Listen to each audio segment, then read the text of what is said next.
Bonjour à tous, mon nom est Émilie pour Flore Indispensable. Tel que promis, voici ma première vidéo en ce qui concerne des trucs horticoles. Je débute par quelque chose de relativement simple, mais de ô combien important, c'est-à-dire connaître les critères de son terrain pour éventuellement avoir les plantes les plus adaptées pour une croissance optimale. Je vous explique. C'est très important de connaître son taux de luminosité. Combien d'heures de soleil vous avez sur votre terrain, sur l'endroit où est-ce que vous voulez mettre vos plantes. Est-ce que c'est plutôt ombrageux? Est-ce que c'est plutôt mi-ombre? Ensoleillé beaucoup? Important. Deuxième chose, quelle est la structure de votre sol? Est-ce que c'est un sol très compact? Est-ce que c'est un sol plutôt argileux où l'eau va beaucoup rester? Est-ce que c'est un sol plutôt sablonneux où il va avoir un bon drainage? Est-ce qu'il y a beaucoup de matière organique?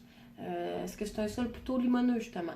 Est-ce que c'est un sol où est-ce qu'il va y avoir beaucoup de racines d'arbres? C'est tous des éléments très importants à connaître. Aussi, vous pouvez vous procurer en pépinière, c'est un petit kit là, pour faire des tests de pH.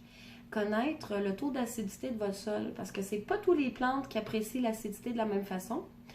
Quand on pense aux bleuets, on sait que les bleuets aiment beaucoup justement un sol plus acide que la normale, parce qu'en général, les plantes sont pas très ferventes de l'acidité. C'est quand même des bonnes exceptions. Suite à ça, un truc important aussi, c'est de connaître sa zone de rusticité. Dans le fond, dépendant où est-ce que vous êtes géographiquement, vous pouvez avoir le taux, dans le fond, c'est la moyenne, ça calcule la moyenne annuelle de température minimale. Ça va indiquer le froid, combien, dans le fond, jusqu'à combien les plantes peuvent tolérer. On sait qu'en Abitibi, il fait plus frais qu'en Estrie. Ben, on sait que la zone va être plus chaude en Estrie. Il y a des plantes qui toléreraient être plantées dans un jardin estrien, disons, mais pas nécessairement dans un jardin du Saguenay. Ça aussi, c'est vraiment important.